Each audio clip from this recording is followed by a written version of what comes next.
Les hommes construisent des maisons pour s'abriter. Les animaux font pareil. Quand on observe un nid d'oiseau, la façon dont les brindilles d'arbres ont été tissées, on conclut que c'est un travail d'artiste. Quand on observe une termitière, on conclut que les animaux sont des architectes. Quand on observe le trou des rats palmistes, on voit que c'est un travail bien pensé en ce sens que, tel que les hommes prévoient dans leur maison un portail pour entrer, un salon, des chambres à coucher, une cuisine, un débarras, c'est à peu près la même architecture que les rats palmistes élaborent sous la terre. Et en plus de cela, ils prévoient plusieurs sorties pour s'échapper du trou en cas de danger. Danger pour dire chasse des hommes, feu de brousse, inondation, intrusion de serpents. Bref, on dirait un labyrinthe. Ils sont effectivement dotés de la réflexion. Au village, pendant la sécheresse, tel que les hommes se déplacent sur des kilomètres à la recherche d'un cours d'eau pour boire, se laver et pour tout autre besoin, c'est ainsi que les animaux empruntent le même chemin. Et arrivé à l'endroit, on voit toutes sortes d'animaux en train de boire, de se laver, de battre des ailes pour manifester leur joie d'avoir trouvé de l'eau. Cela signifie que le Créateur les a dotés de la capacité de prendre leurs propres décisions, ce qui leur permet de s'adapter à toute situation.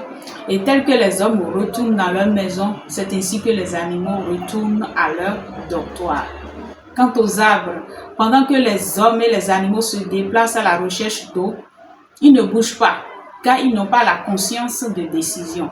Ils ne programment rien, ils sont fixés sur la terre et vont subir toute la saison sèche.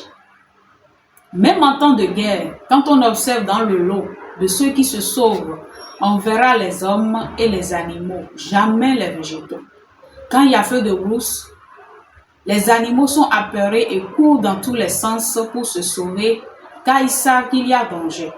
Mais les végétaux n'en savent rien. Le feu va les consumer entièrement.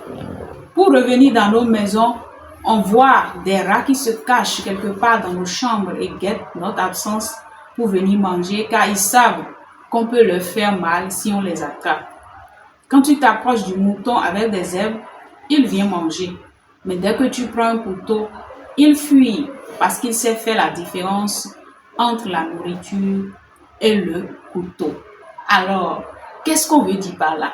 La deuxième catégorie de vie que sont les animaux sont dotés de la conscience du bien et du mal.